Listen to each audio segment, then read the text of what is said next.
Hey everyone, welcome back to In the Alley. My name is Cody. Glad you guys are back for another video. The second half of the Saturday recap from week 13 is upon us. We had some pretty good games in the late slate and the 8:05 p.m. kickoffs, so I'll quit stalling and we will just dive right into them. Let's get it going in Vegas with the Panthers and the Nighthawks battling it out here. It's going to be a botched snap here for the Nighthawks. Panthers are going to fall on it and recover said fumble.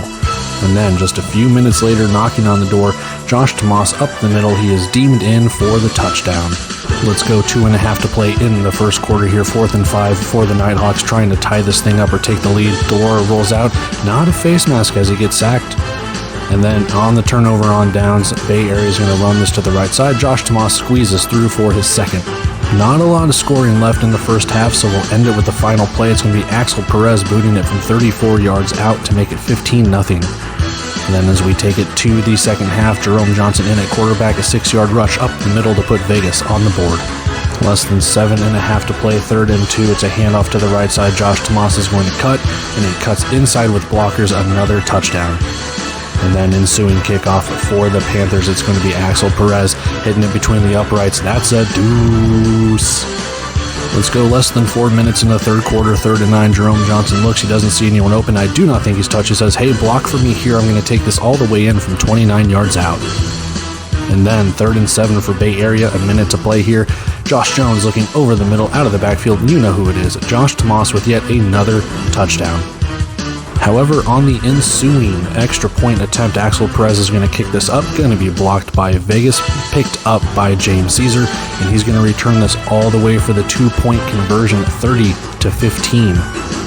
But Bay Area wastes no time moving the clock, moving the ball. Josh Jones 1 yard out. Let's go 3.5 to play in the fourth quarter, just a simple left-handed handoff for Quentin Randolph. And then at the 1-minute warning, Bay Area is going to extend their lead. Josh Jones fake pitch out, open in the back of the end zone is Tosin Oyakami. Less than 30 seconds to go. You know what this means. Game well in hand. It's a garbage time touchdown. Jerome Johnson rolling out of the pocket, fires to the back of the end zone. CJ Wyndham 44-31. To Northern Arizona we go. Strike Force and Wranglers meeting again, and Nate Davis looking to his right side to start the scoring. John Maldonado is going to shake the tackle and go in for the touchdown. And then Northern Arizona will respond here, 6 minutes to go. Simple reach over for Ramon Atkins. Ensuing kickoff here for the Wranglers. Michael Hall's going to boot it deep. You know what this means. It is a deuce for the Wranglers. And then ensuing possession, it's going to be Nate Davis airing this out. Dallas Daniels up over the wall and in for the score. To the second quarter we go here. It's going to be Nate Davis throwing over the middle. It's going to be bouncing off of Maldonado, and it's going to be intercepted. Mason Newton, we have thick 6 for the Wranglers. But San Diego will get back at it. It's going to be Edward Vander going in, and he's getting into the wall, but he wasn't pushed into the wall. They do not call him down. He is going into the end zone to take the lead back. 8 minutes to go here in the first half. Atkins sends his men in motion, pressure up the middle. He is going to get thrown down for a sack. But the sack doesn't faze the Wranglers. It's a pitch out to the left side. Nolan Susel cruises in. Just before the 1-minute warning, Wildcat formation, Rudy Johnson takes it in himself for the score. And then at the 1-minute warning, Ramon Atkins from his own end zone is going to throw it over the middle. It's going to be tipped, intercepted. Tariq Lewis, he has space, he has blockers, but he will not score. He gets taken down. Strike Force work themselves into a 4th and 6. It's going to be Ernesto Lacayo on for a long field goal. It is up. It is good. 30-23 San Diego. But on the ensuing kickoff, you know what this means. Something good, something bad. Arlen Bruce doing what he does to the right sideline, and he is gone. We are tied up at 30. If this looks familiar, it probably is. Ernesto Lacayo on for a field goal before the half. Kick is up. It is blocked. It is Edward McClendon picking it up.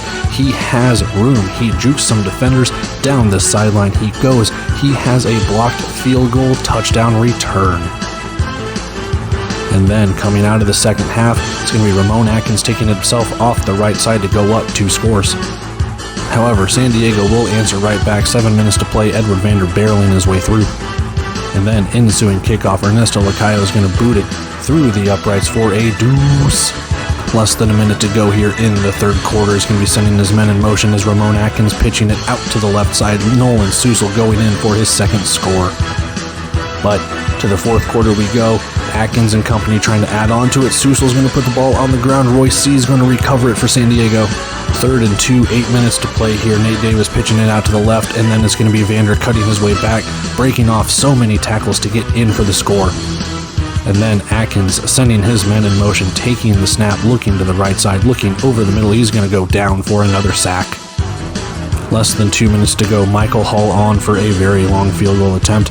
Snap is down. Kick is up from 41 yards. It's 53-48 Wranglers.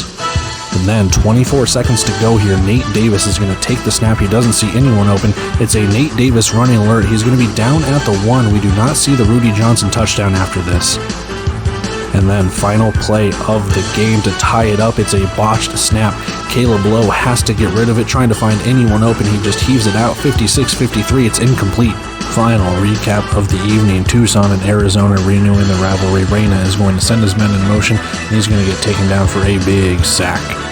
And then for the Rattlers on their possession, it's going to be Ron Brown left side, 1 yard out, and in for the score. Final play of the first quarter, 3rd and 8. It's a fake pitch out, rolling to the left side, and it's going to be caught by Alfonso Taylor for Tucson. And then into the second quarter we go. Sneed sends his men in motion. It's a pitch out option for Ron Brown. He's going to carry this one in for his second of the evening. 6.5 to go here. It's going to be Reyna looking and getting sacked for the second time of the evening. And then right before halftime, motion, handoff left side. Ron Brown has a trifecta before the end of the first half. However, that won't be the final points of the first half, as Kevin Macias is going to drill this one from 44 yards out to make it 21-9 at the half. And then coming out of the half, would you believe it? Ron Brown has his 4th touchdown of the night. Less than 9.5 to play in the third quarter. Watch out for the flags. It doesn't matter because it's going to be Dalton Sneed to Corey Reed for a long 19-yard touchdown. And then 7.5 to play here. 34-9 is your score. Reyna is going to air this out.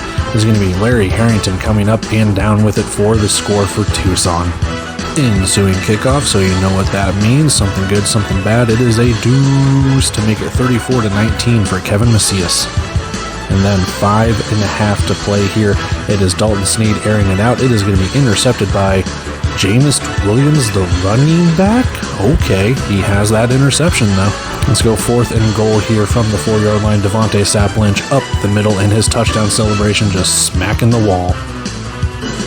And then start of the fourth quarter here. Dalton Sneed's going to lose and get boom, smacked. And it's going to be on the turf, recovered by Tucson. 4th down for Tucson, trying to tie this game up out of the backfield. Reyna escapes the pressure, floats it to Devontae Sapp Lynch over the goal line. He scores. We are all tied up. 4 minutes to play. Dawson Evans on for a field goal. Snap down, kick up. It is good. Arizona retakes the lead at the 1 minute warning. 2nd and 17. Reyna's going to look. He's going to have pressure. He's going to get absolutely smacked down to the ground for a sack. And then 42 seconds here. 4th and 4. A floating pass. Larry Harrington comes down with it. Tucson takes the lead. However, on the extra point, Kevin Macias will miss it wide left. And then ensuing kickoff, Macias will drill this. It's not a deuce, but it's a deep kickoff. It's going to be Isaiah Houston taking it out to the left sideline here. He's going to have some blockers, but he's going to get stripped, and it's going to be Tucson coming up with the fumble recovery. Tucson can't do anything with it. Macias misses a field goal. It allows Arizona to kick one of their own. 2 seconds left. Dawson Evans hits it. We are going to overtime. And in overtime, Dalton Sneed's going to have the handoff to Corey Reed. He is going to be stripped again, and it's going to be Tucson recovering yet another fumble. So here we go to ice this game and send it off. Macias's kick is going to be no good. We go to second overtime. And in second overtime with Tucson getting the ball first. Fake pitch out, but he will throw it. Devontae Sapp Lynch across the goal line and in. Tucson goes up by a touchdown. 4th and goal for the Rattlers. They need this. Sneed's going to look over the middle. He's got Reed, and they're going to third overtime. In triple overtime, Sneed's going to draw back. He faces pressure. He airs it to the end zone, and Jameis Williams, yes, the running back, picks off Sneed once more. And then Kevin Macias, with all of the mishaps, drills it 50-47. Tucson takes this victory in triple overtime. All right, so we've seen the highlights, we've seen the lowlights, touchdowns, turnovers, sacks, anything and everything in between when it comes to this game. Recap number 1 between Bay Area and Vegas, but let's dive a little bit deeper. Let's take a look at the stats, things along those lines, form a couple of opinions, maybe some narratives and stuff like that and how the game went, and just kind of go from there. So without further ado, stats on the face, let's dive in. We have a 44-31 victory in favor of the Bay Area Panthers, and no points in the first half for Vegas. It's not the first time Vegas has not scored points in a half, and boy, Jacksonville fans will let you know that. But yeah, there is something kind of broken with Vegas. They look really good at times, and then they look kind of bad at times. Now, when you take a look at it, they did get shut out in the first half, but they were down by just only 15 points. And with that, Vegas was able to mount a little bit of a comeback. They got it 15-6, and then Bay Area made it 24-6. It kind of made it respectable. Bay Area was kind of in charge for most of the game, though, but Vegas was only down by a little bit. Felt like a lot. Take a look at our game leaders on the left side. Josh Jones, 10 for 16, 94 yards, 2 touchdowns, no interceptions. Josh Tomas, your leading receiver and rusher, 10 carries, 66 yards, 3 touchdowns, 4 catches, 51 yards, and 1 touchdown. So over 100 total yards, 4 total touchdowns for him. Jerome Johnson came in the second half, I believe. Well, first or second half, I can't remember when he came in, but 12 of 14, 93 yards, 1 touchdown, no interceptions. He did provide that spark for the offense. It was really in a lull. He is your leading rusher as well, 9 carries, 56 yards, 2 touchdowns, and Mike Kerrigan is your leading receiver, 6 catches for 40 yards, no touchdowns. Taking a look at the team stats on the right side, again, Vegas they did not look good offensively, and again, it took Johnson coming in there to really kind of get after it and provide said spark. 12 of 14 was pretty accurate, but only 93 yards. The damage kind of been done at that point. So I'm not saying he was doing damage control. He was trying to get the team back into it. Bay Area is just a better team. 2 for 7 on third down for Vegas, 1 for 4 compared to Bay Area, 4 for 8 and 1 for 2. Total yards favored the Panthers. They did rush a little bit more than Vegas, but Vegas did pass for just about 9 yards more than that. 15 of 25 for the Nighthawks. Again, Jaden Delora getting the start, Johnson coming in as the backup.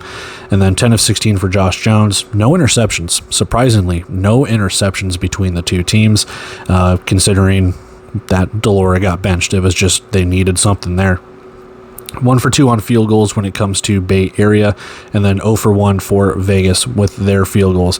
A little bit of penalties early on in the game, and they kind of leveled out throughout. 12 total penalties for, 87 yards, and then just the 1 lost fumble for Vegas. So, again, it just seemed like this was a game. The score looks respectable, but overall, Bay Area kind of had this one in the bag.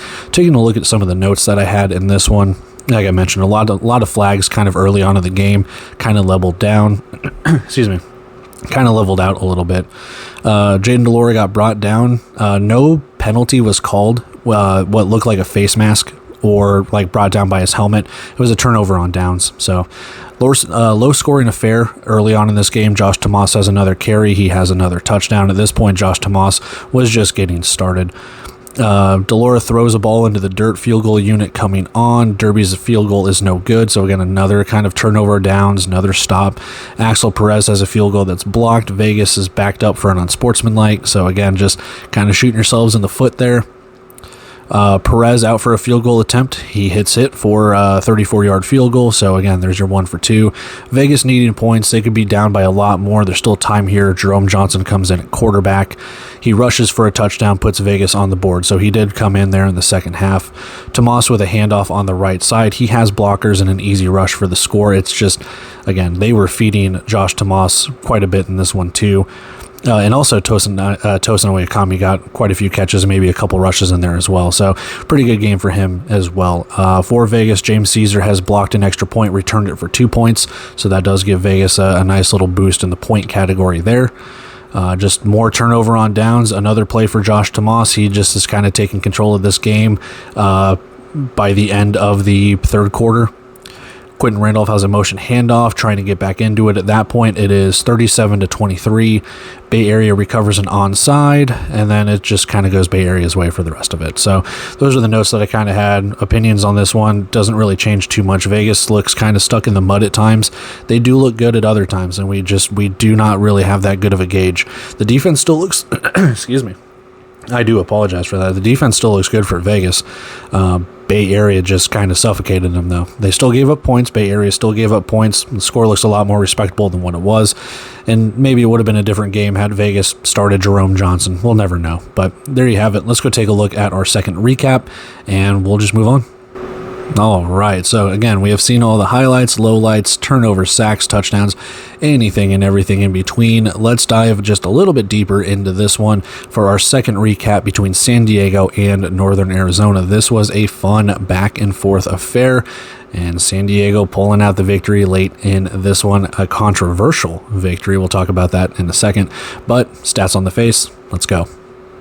We have a 56-53 victory for the San Diego Strike Force, and like I said, this was a very fun game, and then we've got some controversy, and whether or not you read the message boards, whether or not you think that the refs had a hand in this one, we'll see. You can't change people's opinions in some ways like that, but that's how we have it. Let's take a look at the passing leader, or the game leaders on the left side of the screen. Nate Davis, your passing leader for San Diego, 14 of 22, 180 yards, 2 touchdowns, 1 pick. Edward Vander, 12 carries, 42 yards, and 3 touchdowns. And Jalen Sample, 7 catches, 82 yards, no touchdowns. Ramon Atkins is your leading passer for Northern Arizona, 16 of 26, 145 yards, no touchdowns, 1 interception. Nolan Susel, 8 carries, 28 yards, and 2 touchdowns. And Kobe Smith, 5 catches, 56 yards, no touchdowns. Taking a look at the team stats on the right side, 2 for 4, not a lot of third downs for San Diego. And when they did get into fourth down territory, they went for field goals twice, went for it on fourth down once. They just kind of got into it when they couldn't get a third down conversion, but they didn't need a lot of third down conversions because they weren't really in it.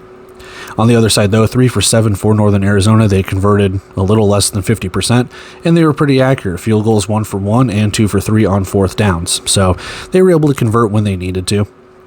When you look at the total yards, San Diego did outgain them, and something that kind of caught my eye in this one, Nolan Susel is your leading rusher with 28 yards.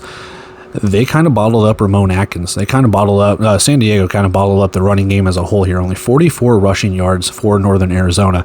And I know that's not necessarily their bread and butter. It's not like Northern Arizona is known as a running team.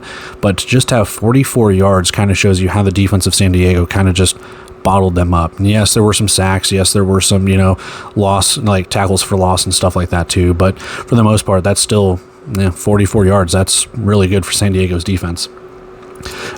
Just the one interception between both teams, so the one thick 6 for Mason Newton. We'll talk about that in a sec. Field goals 1 for 1 for Northern Arizona, 1 for 2 for San Diego. 1 fumble lost for Northern Arizona, so they lose the turnover battle when it comes to that. Passing, that's what San Diego does. It doesn't shock me that they had more passing yards than Northern Arizona, but that's where we have it. Let's take a look at some of the notes, some of the opinions and stuff like that. So, Kieran Page picks off Nate Davis, but I think it's coming back, and I believe it did. Fast-paced game right now. Hall hits a deuce. Davis throws to the end zone over the walls. It's Dallas Daniels for a touchdown. Mason Newton has a pick 6, a thick 6, as he picks off Nate Davis and rumbles in for a touchdown. 4th and goal at the 1 as we move later on into the game. Atkins has a pitch left side. Susel scores. San Diego got a defensive pass interference to give Northern Arizona a new set of downs. Surprise onside kick. San Diego recovers. Rudy Johnson with a nice run. He's in the Wildcat and takes it in for the score, but the extra point is blocked. However, a blindside block is called. The 2-point conversion doesn't count. So Northern Arizona had blocked the extra point, ran it back for 2 points, but there was a blindside block on the return. Doesn't count.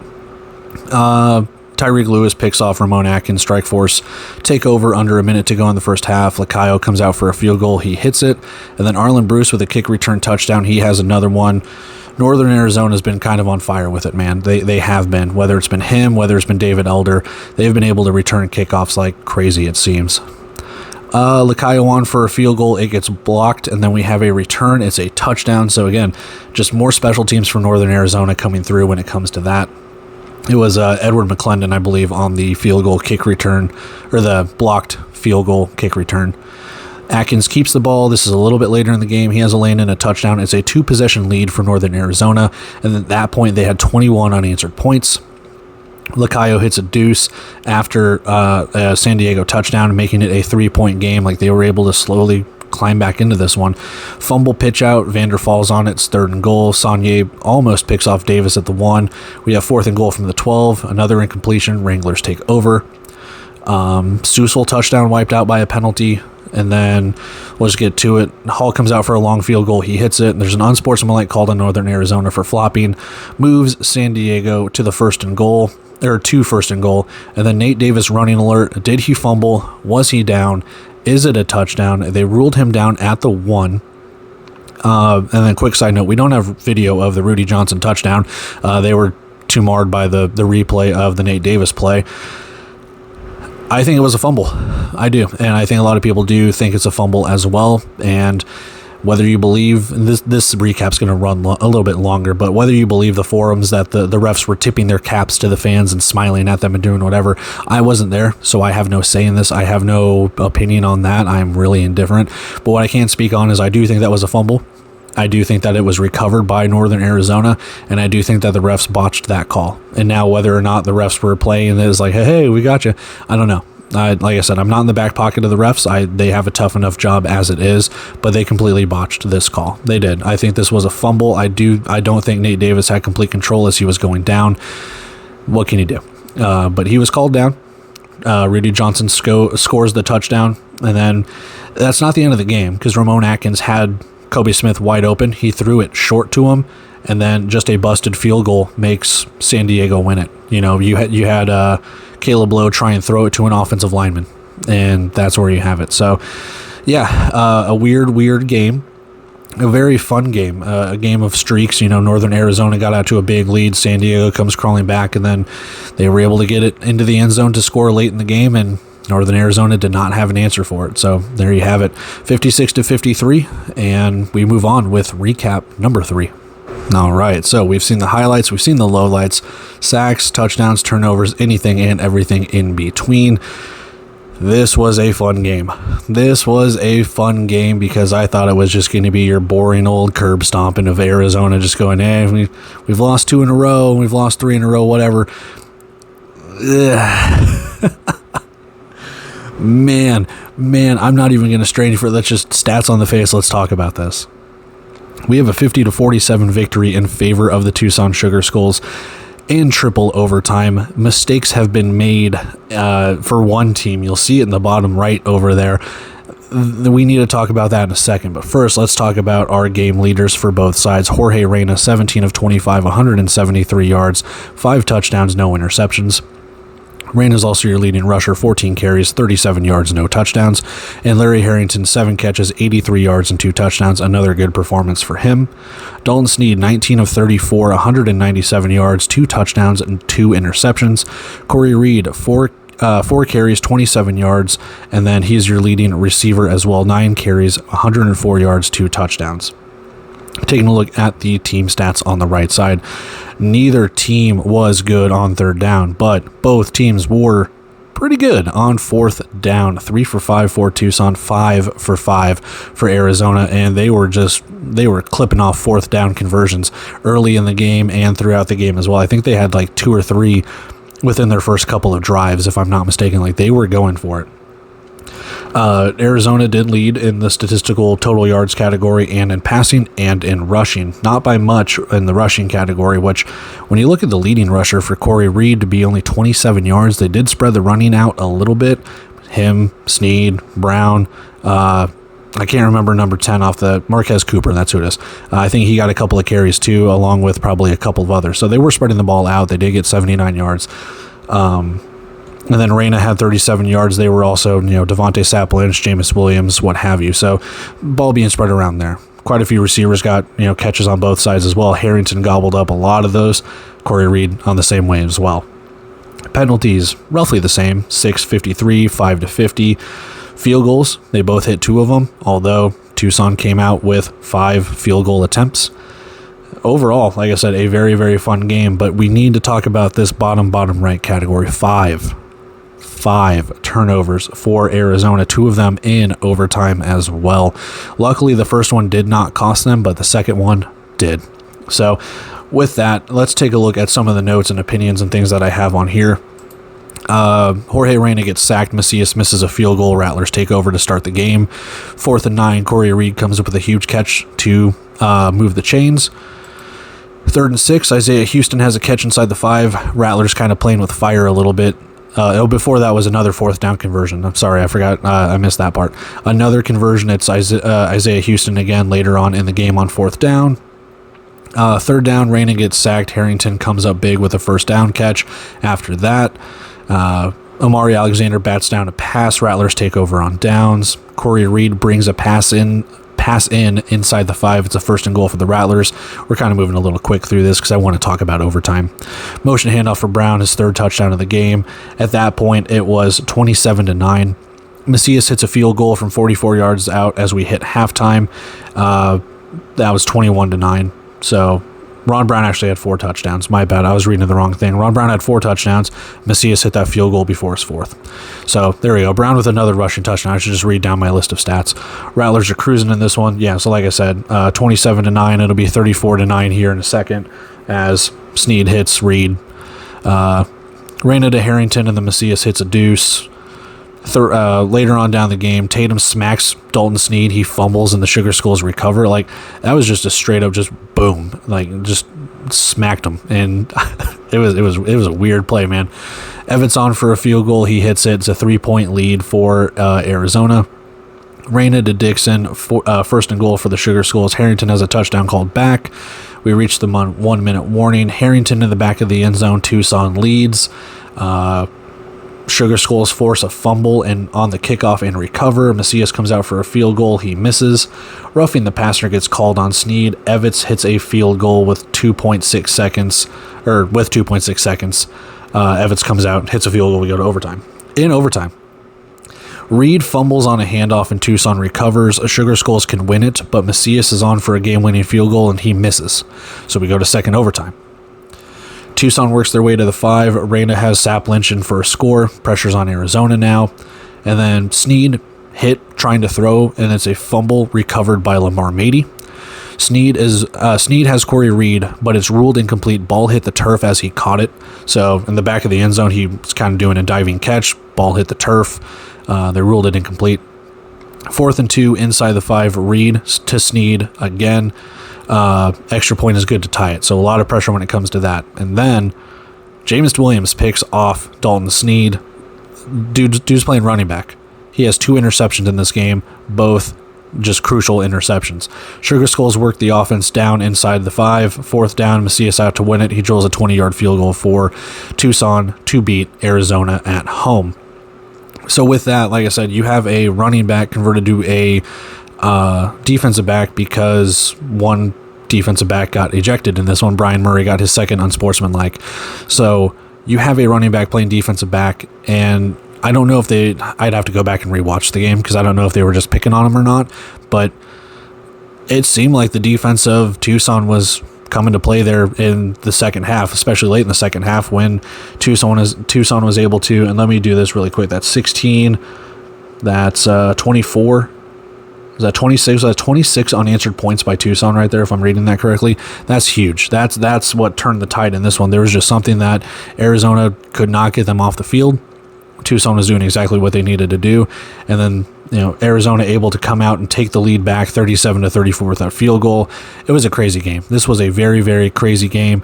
And I'm amazed that Tucson didn't even win it in first overtime. That's how insane this was. And yeah, man, kickers, what can you say about that too, man?